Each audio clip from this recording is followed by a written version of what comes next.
അങ്ങനെ ഈ വർഷത്തെ ഔദ്യോഗികമായ സ്ട്രോബെറി സീസൺ ഇവിടെ തുടങ്ങുകയാണ്. ഉണ്ണിയുടെ ഫേവറേറ്റ് ആയ ഒരു ഫ്രൂട്ട് ആണ് കേട്ടോ സ്ട്രോബെറി. ഇന്നത്തെ കലാപരിപാടി ഉണ്ണിയുടെ വകയാണ്. ഇത് ഉണ്ടാക്കിയത് മാത്രമല്ല കേട്ടോ, ഇത് ഷൂട്ട് ചെയ്തത് ഉണ്ണി തനിച്ചാണ്. എന്നോട് അടുക്കളേക്ക് കയറണ്ടെന്നാ പറഞ്ഞത്. അപ്പോൾ ആദ്യം തന്നെ ഉണ്ണി കുറച്ച് ക്രീം ചീസ് എടുത്തിട്ട് നന്നായിട്ട് വിപ്പ് ചെയ്തെടുത്തു. അതിലേക്ക് കുറച്ച് ഫ്രഷ് ക്രീമും കൂടി ചേർത്തിട്ട് സൈഡിലേക്ക് മാറ്റി വെച്ചു കേട്ടോ. പിന്നെ കുറച്ച് പഞ്ചസാര പൊടിച്ചതും ചേർത്തിട്ട് ഇളക്കി വെച്ചിട്ടുണ്ട്.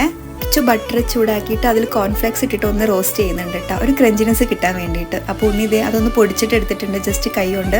ലാസ്റ്റിലേക്ക് ആദ്യം കോൺഫ്ലെക്സ് പൊടിച്ചത് ഇട്ടിട്ട് ഒന്ന് സെറ്റാക്കി അതിന് മേലെ നമ്മൾ വിപ്പ് ചെയ്ത് വെച്ച് നമ്മുടെ ക്രീം ചീസും വെച്ചിട്ട് സ്ട്രോബെറിയുടെ പൾപ്പും കൂടി ഉണ്ണി ചേർക്കുന്നുണ്ട്. ഇതിൽ ഉണ്ണി മധുരം ഇട്ടിട്ടില്ല. സെറ്റ് ചെയ്യുന്ന കാണാൻ നല്ല ഭംഗിയുണ്ട് അല്ലേ, കളറ് കാണുമ്പോൾ. ഉണ്ണി കുക്ക് ചെയ്ത് കഴിഞ്ഞാൽ അല്ലെങ്കിൽ എന്തെങ്കിലും ഫുഡൊക്കെ ഉണ്ടാക്കി കഴിഞ്ഞാൽ കിച്ചണൊക്കെ നല്ല നീറ്റ് ആക്കിയിട്ട് ഇട്ടിട്ടാണ് പോവുള്ളൂ കേട്ടോ.